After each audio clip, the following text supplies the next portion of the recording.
پیر محمد اجمل قادری کے خوبصورت بیان سننے کے لیے ہمارا چینل وزٹ کریں۔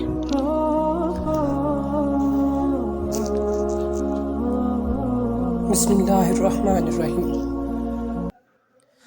دریائے نیل اور جوان لڑکی کی قربانی کا عجیب و غریب واقعہ۔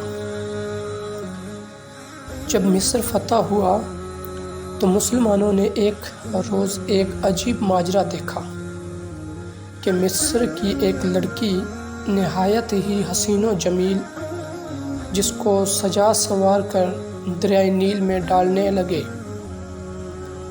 مسلمانوں نے انہیں ایسا کرنے سے روک دیا اور ان لوگوں کو ساتھ لے کر فتح مصر حضرت عمرو بن عیاص رضی اللہ تعالیٰ عنہ کی خدمت میں پہنچ گئے اور سارا قصہ بیان کیا۔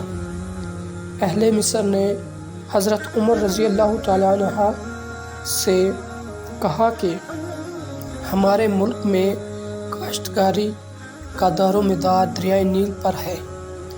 ہمارے ہاں یہ دستور ہے کہ ہر سال ایک حسین و جمیل کنواری لڑکی دریا میں ڈالی جاتی ہے۔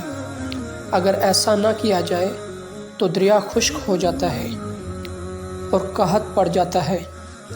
تاہم حضرت عمرو بن عیاص رضی اللہ تعالیٰ عنہ نے اس کی اجازت دینے سے انکار کر دیا اور اہل مصر کو سختی سے اس غیر انسانی ظلمانہ رسم سے روک دیا۔ اللہ رب العزت کی شان کہ وہ دریا واقعہ میں خشک ہونا شروع ہو گیا۔ حضرت عمرو بن عیاص رضی اللہ تعالیٰ عنہ نے یہ سارا واقعہ حضرت فاروق اعظم رضی اللہ تعالیٰ عنہ کو لکھ بھیجا۔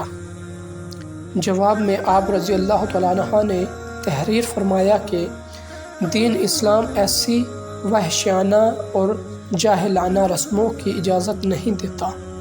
حضرت رضی اللہ تعالیٰ عنہ نے ایک خط دریائے نیل کے نام لکھا، جس کا مضمون یہ تھا: بسم اللہ الرحمن الرحیم۔ یہ خط اللہ کے بندے عمر بن خطاب رضی اللہ تعالیٰ عنہ کی طرف سے نیل مصر کو ہے۔